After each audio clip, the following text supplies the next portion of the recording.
Yo, welcome to Hard Pass. I am your host, Jacques Slade. Today on the show, we've got big yellow boots, an Air Jordan 11 controversy, a way to flip the narrative about people getting their Yeezys, the week's hottest releases, and of course, a hard pass. All right, let's start with some hot. Actually, you know what?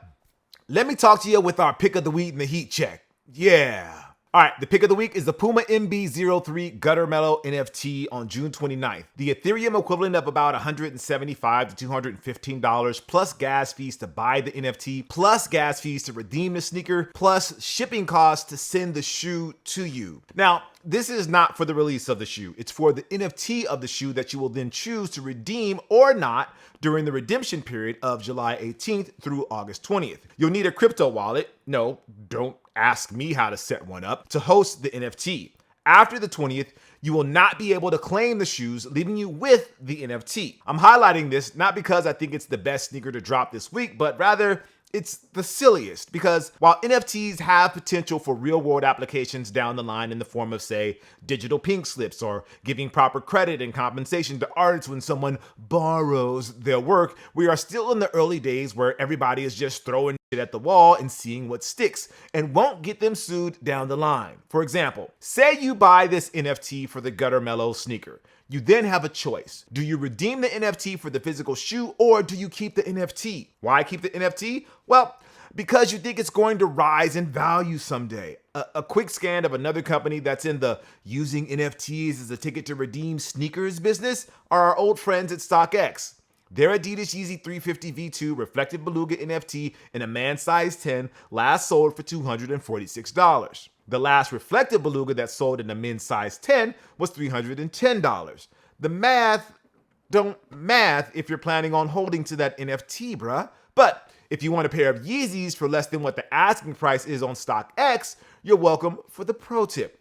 Anyways, according to the Gutter Mellow FAQ, which is quite detailed, if you decide to hang on to the NFT, you can sell it on the NFT marketplaces like OpenSea. How much it will sell for, well, that is up to how many people become interested in NFTs. Yes, that's what it actually says in the FAQ. The price of the Gutter Mellow NFT may increase or decrease over time as more people become interested in NFTs. The price of Gutter Mellow NFTs may increase. May increase.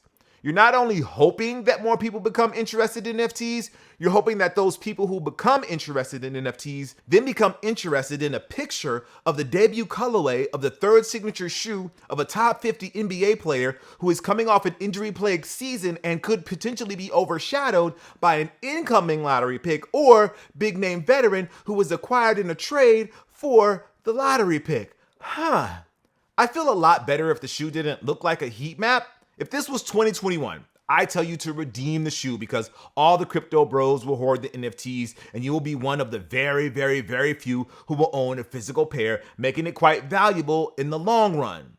Unless they produce the same number of sneakers as NFTs and decide to drop the unredeemed sneakers down the line, of course. It's all a mess, man. Sneaker releases don't have to be this complicated. It almost makes you appreciate the sneaker.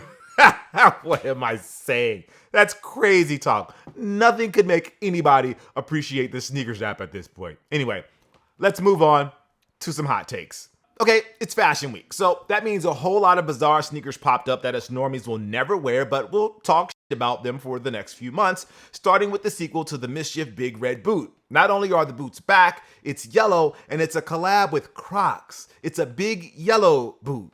Man, the gibbets on that thing is going to be massive, huh? Too bad the Flash couldn't wear these for his movie. It might have distracted people long enough to forget that they're watching trash. Continuing with the theme, Pharrell just held his first show as new creative director at Louis Vuitton, taking over for the late Virgil Abloh. As you might expect from a Pharrell-led show, it was happy and cheery at times. And the sneakers, bright, and Puma-y. Lots of people are pointing out, including Puma themselves, that these sneakers, which appear to be an update to the Supreme LV collab from 2017, bear more than a striking resemblance to the classic Puma GV. Well, it wouldn't be the first time a luxury brand was accused of borrowing liberally from sneaker culture, that's for sure. The Jordan Eddie Jones 2, Jordan Luca 2 is here, sorry. Every time I look at these, I keep thinking that it's a modern follow-up of the Jumpman Quick 6 or the Swift 6. It's not a bad thing, mind you. I just think that Eddie Jones in general deserves more love. It's bad enough LeBron took number 6 from Jones in Miami and LA. Now his Jordan brand legacy is slowly fading away too. We can't leave Eddie Jones behind like an ex at Atlantic Station, people. He deserves better. Eli Manning licked Fat Joe's sneakers. If you've ever wondered what beating Tom Brady twice in the Super Bowl will get you, it's licking Fat Joe's sneakers. Leaked images of the upcoming Air Jordan 11 Defining Moments Retro is set to drop during the holidays, and they are frustrating a lot of people because it will not be a one-to-one reissue of the pair that was included in the 2006 2-pack. The icy blue outsole has been replaced with let's just say a milky version, and the ballistic mesh upper has been switched out for a leather, not unlike what we've seen on Jordan 11 lows sometimes in the 7210 release from 2015. Personally, I welcome the changes because the leather upper fits better with the gold accents, and let's be honest, if they kept the outsole icy blue, most of the people who will buy these will just throw them in the closet and then complain in a few years that the sole turned milky. Complaints are coming in that Adidas is haphazardly shipping out the remaining Yeezys. Some are arriving with mold, while others are being shipped without being double boxed. I wonder if these same people would be complaining if it turns out Kanye wanted them shipped out like that. You know, kind of like the rollout of the Yeezy Gap stuff where the clothes were just stuffed into the trash bins for people to pick out. There would still be complaints, no doubt. But I think the fervor would be replaced with praise for the most part. I bet you hear, "Look at Kanye, shipping my shoes in one box. He cares about the environment." Or, "The mold is a design choice, man. He's just showing us that our shoes mold and that we should mold too, man." All right, let's move on to the Heat Check, where we bring you everything that's dropping this week, except for the gutter mellow. We already did that. We have the women's Air Jordan 1 Low OG UNC to Shy. That's on the 26th for 140. The New Balance 998 made in the USA Purple Prism, that's on the 29th for 210. The Nike Air Max Scorpion Cotton Candy, that's on the 28th for 250. The BMW M Motorsport Puma RSX, that's on the 30th for 120. The Scuderia Ferrari Puma RSX, that's on the 30th for 120 as well. Action Bronson New Balance 990 V6 Lapis Lazuli, that's on June 30th for 220. The Air Jordan 6 White Infrared, that's $200. The Asics Gel Cayano 14, that's on July 1st for 150. The Kids Nike Air Max 1 Sport Red, that's on the 1st. The Nike Dunk Low Clear Jade, that's on the 1st for 110. And then the Air Jordan 1 KO Filled Purple, that's on the 1st as well for $150. Let's keep the hot takes going. Nintendo revealed what will likely be the last batch of great Switch games during their latest Direct presentation, including a remake of Super Mario RPG, a new Princess Peach title, a Switch version of a Luigi's Mansion 3DS game, and a new side-scrolling Mario game, Super Mario Wonder aka Super Mario Ayahuasca, because the team who designed this game had to be on the same stuff Aaron Rodgers been taking. I mean, Elephant Mario? Come on. CM Punk is back in AEW, and no one outside of Chicago should care. I mean, look, if they want people to forget about Brawl Out, all sides need to stop talking about it or alluding to it in promos, Sports Illustrated interviews, and even BTE videos. Just move on, act like nothing happened, or go all the way and not work the fans with something that you know can never take place because of legal reasons. If it is just the big work, it's dumb. If it's not work, it's also dumb. In other words, it's all dumb and really distracting from what makes AEW special. Congrats to the Memphis Grizzlies for trading for the adult Dylan Brooks, Marcus Smart. That should keep them from spiraling out of the gate after it was announced that Ja Morant will be suspended 25 games for his latest bit of foolishness. And speaking of Ja, I don't care about what he stands to lose from endorsements and marketability. What I care about, and what we all should care about, is his actual mental well-being. He needs serious people around him who care for him as a person who was thrust into a position that he wasn't ready for. If it takes this whole summer plus 25 games to sort that out, that's fine. If it takes longer than that, that's fine too. What we want for Ja is to be healthy mentally and spiritually. The rest, that'll just take care of itself. I don't know if Brandon Miller will become an all-star or not, but he already has a post-NBA career as a professional hot take machine with this gym. I actually don't think LeBron is, the go to basketball. I think my go to basketball is Paul George. Who?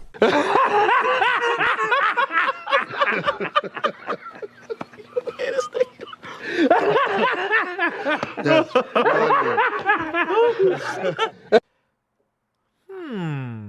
I don't know about that either, Brandon. I think you need to have at least 7 signature shoes to get into the GOAT conversation. Oh, and before we move on to the hard pass, I just want to apologize to the DC fans for that jab about the Flash's boots earlier in the show. I haven't seen the movie yet, but based on opinions I've heard from friends who have seen the movie and podcasts I've listened to because I couldn't give a shit about spoilers with this one, I think I might like it, Ezra Miller's presence notwithstanding. Good thing Black Adam ain't around to mess things up.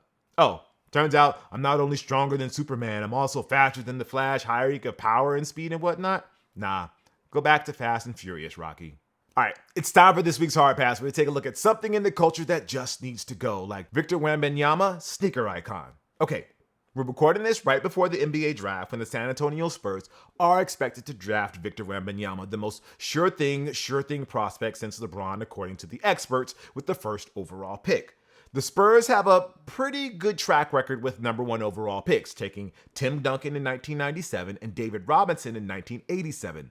That's 2 Hall of Famers, 5 championships, 2 spots on the NBA 75 list, and most importantly, the hard pass, a number of memorable Nike sneakers. Robinson's sneaker history was a product of the ultra high top era, and Nike laced him up with their best, including the Air Force STS, the Air Unlimited, and the iconic Air Command Force. By the time Duncan got to the league, he was the face of the Air Foamposite Pro, the Total Air Foamposite Max, and his own signature shoe line, which lasted all of 2 models before he switched to Adidas in 2003. Usually, when a prospect that is hyped as Wembanyama arrives to the draft, he's either got multiple sneaker brands breathing down his neck to sign with them, or he's already made headlines with a mammoth deal. 2020 number 3 overall pick, NFT enthusiast, and former big baller, LeMelo Ball signed a reported $100 million deal with Puma a month before the draft. LeBron was famously courted by Adidas and Reebok before signing with Nike for 7 years and $87 million in 2003. There won't be such drama with Wemby because he signed a Nike deal while he was still with his French professional team. According to friend of the program, Nick DePaula, Wemby will wear the shoes from Nike's popular GT series during his rookie season. With the Spurs embracing their Fiesta vibes over the past few years, not to mention all those fire Kobe Pro Trail PEs DeMar DeRozan wore when he was with the team, Nike is going to hook Wemby up with some headline-worthy heat all season long. But I have to ask, is he going to be a memorable figure in the sneaker game? I don't see it yet. Okay, before some of the Spurs fans come for me in the comments, like I said the word 17-time world champion Los Angeles Lakers, I'm not saying Wemby's not going to be a legend on the Duncan and Robinson level. If he's even half as good as all the talking heads say he's going to be, the Spurs are going to be adding multiple rings to their collection.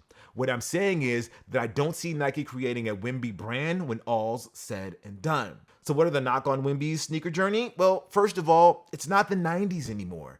We are so far removed from the golden era of basketball shoes that it's not really funny. I tend to think it's disrespectful to the signature shoes of LeBron and the late Kobe Bryant, but the reality is that people of all ages still check for Air Jordans and Air Pennies and Air Forces and Air Foamposite when it comes to buying retro hoop shoes to be worn in casual settings. They're still not looking for Zoom Generations or LeBron 8s or Kobe Protros. I hate pointing this out, but it's true. Protros were sitting in outlet stores prior to Kobe's passing. And don't even get me started on KDs, arguably the most anonymous 16 signature shoe run in history. No disrespect to the KD4 and maybe the KD6. You're more likely to see a retro of Robinson's Air Command Force or Duncan's Pearl Foamposites in the streets than you are a KD10. Do you even remember the KD10? And that's part of the problem. It's a puzzle that Nike has not been able to solve going on 3 decades now. The modern basketball shoe that kids want to wear to hoop and to style off it. That's the environment Wemby is headed into. Like, I don't doubt that you'll see Wemby rock some very cool player exclusives of the GT Run or the GT Cut 3. And it would not shock me if these sold out in seconds on the sneakers app and sell for double or triple the price at resale. But is that a true indicator of Wemby's ability to sell shoes, or is it just a momentary rush because of the hype and potential for profit? Devin Booker and Sabrina Ionescu both had GT Cut PEs that flew out of stores and were hot in the resale market for a minute there, but now you can have both at prices that are very close to retail. And then there's the whole size thing. Big men don't sell shoes. It's a tale as old as time. I gave Robinson and Duncan their due props, sure, but they're not on the Jordan or Penny level. Their most memorable sneakers don't have their names attached to them. Robinson shares custody of the Air Command Force with Billy Hoyle, a fictional white man who couldn't jump. Can you even remember the 2 Air Max Duncans that I showed earlier? And the list goes on. Olajuwon, Mutombo, Mourning, all great 90s big men who had signature shoes that people barely remember. Patrick Ewing carved a unique niche with his Ewing Athletics line, and Shaquille O'Neal has kept trucking along with his Reeboks and budget line at Walmart, but again, they don't truly move the needle. Today we've got Giannis Antetokounmpo. 4 Zoom freaks in and the jury is still out. Joel Embiid? He debuted the Under Armour Embiid 1 in 2020. He was wearing them still when he collected his MVP trophy in 2023. Nikola Jokic? The most memorable thing about his Nike GT jumps is that he laced them up with his wedding ring. Wait, that's actually a memorable thing. How Nike hasn't used that for a signature shoe idea is, oh wait, I know why. Because big men don't sell, generally speaking. Wemby might have a more appealing game visually than Joker, but his personality is going to need to be on Shaq's level and maybe even higher to get today's TikTok and NBA 2K generation to care. In conclusion, Wemby has history going against him in the sneaker world. It might not really matter because once his Nike deal is up and he's showing that he's living up to the hype, the bidding war for his services is going to be nuts regardless. Just don't count on the Nike Wembys or the Adidas Wembys or the Puma Wembys being anything we're going to look back on 20 years from now with fond memories. I want to be wrong about this. I really do. Because me being wrong means Wemby's kicks are fire and we enter into a new era where current, modern, and new basketball shoes are once again the topic of discussion in the culture. I want to be wrong, but I doubt it. All right, that's going to do it for the show. Thank you guys for watching Hard Pass. I'm Jacques Slade. I'll see you next week. If you'd like to possibly be featured in a future episode, call us at 818-493-9325. Leave a short message, your social media if you want, no more than 30 seconds. All right, I'll see you next week. Peace.